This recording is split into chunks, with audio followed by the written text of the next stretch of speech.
Question number 8 देखिए किसमें क्या कह रहा है। An A P consist of 50 term. एक ए पी है जिसमें 50 टर्म है, इसमें से थर्ड टर्म आपको 12 गिवन है और लास्ट टर्म 106 है, 106।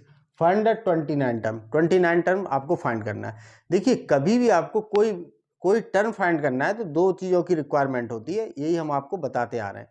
क्या चाहिए आपको? नंबर एक, आपको फर्स्ट टर्म चाहिए और एक कॉमन डिफरेंस। ठीक है, तो देखिए जब आपको कोई भी एपी दी जाए तो दो इक्वेशन बनती है जिससे हमें सबसे पहले क्या मिलता है? डिफरेंस। इसके बाद हम उसी डिफरेंस की वैल्यू रख देंगे तो हमें फर्स्ट टर्म मिल जाता है। तो देखिए ये क्या है, देखिए हमें A3 की वैल्यू गिवन है, हमने A3 से एक इक्वेशन बना ली। आपको लास्ट टर्म यहाँ पर कह रहा है, लास्ट टर्म है आपका 106। लास्ट टर्म का मतलब कितना है?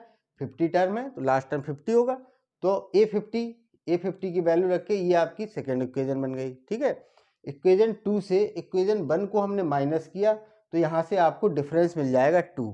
ठीक है, ये 2 की वैल्यू या डिफरेंस की वैल्यू आप इक्वेशन फर्स्ट या सेकंड किसी में भी रख देंगे तो आपको ए मिल जाएगा। यहाँ से हमें ए मिल गया 8।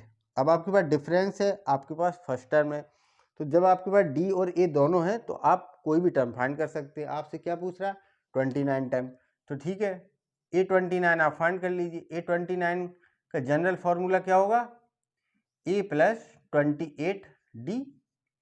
ए की वैल्यू आपके पास है 8 प्लस 28 इंटू डी। डी आपके पास है 2, तो ये आ जाएगा 8 प्लस 28 का 2 टाइम कितना होता है? 56। 56 और 8 कितना होगा? 64।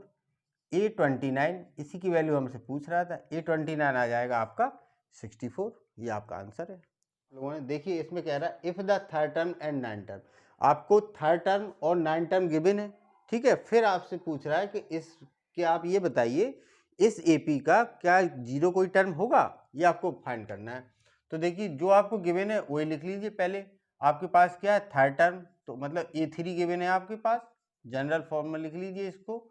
और आपके पास क्या है? A9 गिवन है, A9 को आप जनरल फॉर्म में लिख लीजिए। ठीक है, इसके बाद वैल्यू रख दीजिए। A3 की वैल्यू कितनी है? 4। 4 इक्वल टू आ जाएगा A प्लस 2D। ये आपकी इक्वेशन फर्स्ट बन जाएगी। A9 की वैल्यू है -8, A प्लस 8D। ये आपकी इक्वेशन आ जाएगी 2। ठीक है, अब 1 और 2 को आप सॉल्व कर लीजिए, इक्वेशन 1 और 2। ठीक है, 1 से 2 को माइनस कर दीजिए, फ्रॉम 1 2। 1 इक्वेशन लिखा हमने 1 4 equal to A plus 2D। इससे माइनस कर दिया किसको? -8 A प्लस 8D को। ठीक है, जब माइनस करोगे तो माइनस का प्लस हो जाएगा और प्लस का माइनस, ये दोनों कट जाएंगे। यहाँ पर आ जाएगा आपका 12 और यहाँ आएगा आपका माइनस का 6D। देखिए यहाँ से D आपको मिल जाएगा 6 से ये 2 टाइम माइनस का 2, आपको डिफरेंस मिल गया। ठीक है, अब डिफरेंस को आप किसी भी इक्वेशन में रख दीजिए, फर्स्ट या 2 में, आपको क्या मिल जाएगा? वहाँ से A फाइंड कर लेंगे आप। तो देखिए हमने D की वैल्यू को A में फर्स्ट इक्वेशन में रख दिया, तो 4 equal to A plus 2, D की वैल्यू है माइनस का 2। ठीक है, तो यहाँ से A प्लस माइनस का 4 इक्वल टू 4। देखो 4 इधर आएगा तो पॉजिटिव हो जाएगा, तो यहाँ से A की वैल्यू आपको मिल जाएगी 8। आपके पास A भी है, आपके पास D भी है, तो आप इसका कोई भी टर्म फाइंड कर सकते हैं। अब ये पूछ रहा है कि बताइए which term of this AP is zero, मतलब इस टर्म, इसका जीरो एक टर्म है, तो ये कौन सा टर्म है ये नहीं पता, तो आप इसको लास्ट टर्म मान लीजिए। आप लेट कर सकते हो, let the zero is a last term, या इसको nth टर्म भी बोल सकते हैं, लास्ट टर्म या nth टर्म। जो जीरो है वो इसका nth टर्म है। ठीक है, अगर ये nth टर्म है तो इसका फॉर्मूला लगा दीजिए, an equal to A plus n minus 1 into D. और an आपका क्या है? ये तो आपने जीरो मान रखा है, और A आपको मिल गया 8 प्लस n हमें चाहिए कौन सा टर्म है, और d आपके पास है माइनस का 2। ठीक है, 8 को दूसरी तरफ ट्रांसपोज किया तो माइनस का 8, इसको मल्टीप्लाई किया माइनस का 2n प्लस का 2 को भी आप लेफ्ट साइड भेज दीजिए, तो ये हो जाएगा माइनस का 10 इक्वल टू माइनस का 2n।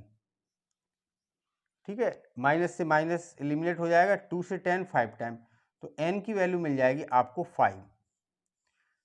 ठीक है, तो जो आप AP बनाओगे A और D से, तो इस AP का 5th टर्म आपको 0 मिल जाएगा। ठीक है, यही आपका आंसर है। देखिए क्वेश्चन नंबर 10th, इसमें कह रहा है the 17th term of an AP exceed its 10th term by 7, find the common difference. आपको D निकालना है। देखिए बिल्कुल सिंपल, इसमें तो उसने और कम काम कराया आपसे, सिर्फ डिफरेंस ही फाइंड करवाना है। तो देखिए जब भी आपको दो टर्म दिए जाएं तो उन दो टर्म के बीच आप क्या कोई एक, देखिए कोई ना कोई आपको एक रिलेशन दिया जाएगा। अब कह रहा है कि 17 टर्म और 10th टर्म में क्या रिलेशन है। जो 10th टर्म है वो 17 टर्म से कितना 7 कम है ये, या इसको जी कह सकते हैं 7 टर्म 7 ज़्यादा है। तो देखिए कैसे करेंगे। सबसे पहले आप 17 और 10 टर्म को लिखिए, क्या होगा जनरल फॉर्म में। देखिए 17 टर्म को आप लिखोगे a प्लस 16d, ये आपका 17 टर्म है। ठीक है, अगर हम यहाँ से 10 टर्म लिखते हैं तो क्या लिखोगे आपको a प्लस 9d। ठीक है, अब देखिए इन दोनों टर्म में आपको क्या रिलेशन दिया गया है कि जो ये 17 टर्म है ये इस टर्म से 7 मोर है। ठीक है, अगर ये 7 ज़्यादा है तो इसको भी आप 7 ज़्यादा कर दीजिए, तो ये दोनों क्या हो जाएंगे, बराबर हो जाएंगे। अगर हमें इनको बराबर करना है तो आप इसको 7 कर दीजिए। ठीक है, देखिए यही आपको दिया है कि 17 term of an AP exceed 10 term by 7। जो 17 टर्म है वो उसके 10th टर्म से कितना है, ये 7 ज़्यादा है, तो हमने इसको 7 ज़्यादा कर दिए, दोनों बराबर हो जाएंगे। अब देखिए अब यहाँ से आप इसको सॉल्व कर लीजिए।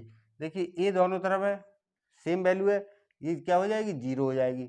9 को अगर आप लेफ्ट साइड ट्रांसपोज करोगे तो ये हो जाएगा 16d minus 9d equal to 7।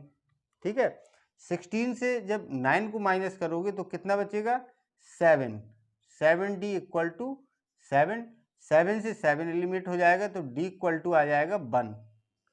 बस यही आपसे पूछा था कॉमन डिफरेंस, तो कॉमन डिफरेंस कितना आ गया 1, ये आपका आंसर है।